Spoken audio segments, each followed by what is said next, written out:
So to promise you guys that I will do a follow-up and update on my Troopy adventure, or my Overlanding adventure. A lot of new things are changing, my ideas are changing, and what I'm going to do with it has completely changed to our first video, what I wanted to do. A big important part of it has got to do with this gentleman on my left here, who is Lachlan from Bluetti Battery. Now, before you guys all jumping up and down, remember, I'm not sponsored by Bluetti.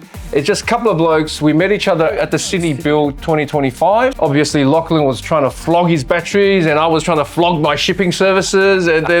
But the batteries pulled us together. On the back of my mind, I always sort of was scratching my head going, you know, instead of all these elaborate systems on my back of my Troopy, we're plugging things in, and if it breaks down, I have no idea.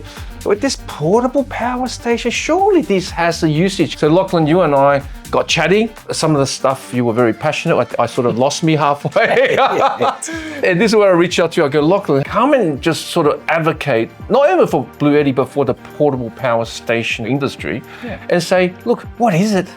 How do we get our heads around it? How do we get our hands around it? And is it a true alternative, dare I say it, a replacement?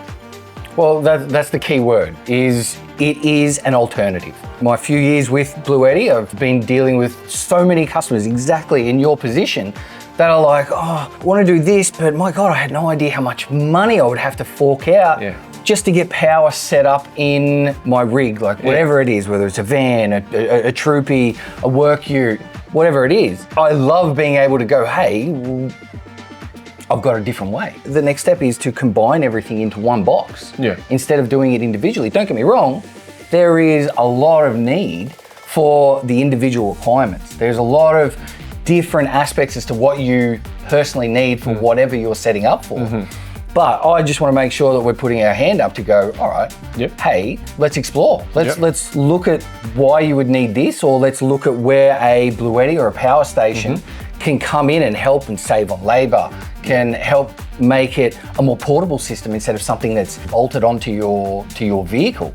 So there's a lot of different ways to look at this. There's a lot of ways, there's a lot of advantages, disadvantages, but I think, you know, dealing with you, we're really delving into what works best for your scenario. Yeah, absolutely. So guys, as you can see, this is going to be a hefty series now, because we're really using me, well, for lack of a better analogy or pun, as the vehicle for one to satisfy my questions, which is, look, I'm going through this journey, costly journey of building this thing that I'm going to take into the wilderness and, you know, enjoy the wilderness and so forth. I've toyed with the idea of the traditional, and I'm toying with the idea of the new alternatives, and battery is one of the most important parts. And we just thought, you know what, let's do something and talk about it so that I get an understanding. And if you are on the same journey as me, who has no idea what the difference between AC to a DC, you're probably watching the right channel right now. So stay tuned. And I hope that was a good teaser, because there's a lot of questions we're gonna try to be answering, and we're gonna keep it as layman as possible. Yes? We're going to try, that's for sure. It's a big subject, so let's work through it. Let's work through it. Yeah. Well, thank you for coming, Lachlan. I really look forward to this series. All right, looking forward to it. Cheers, mate. Cheers.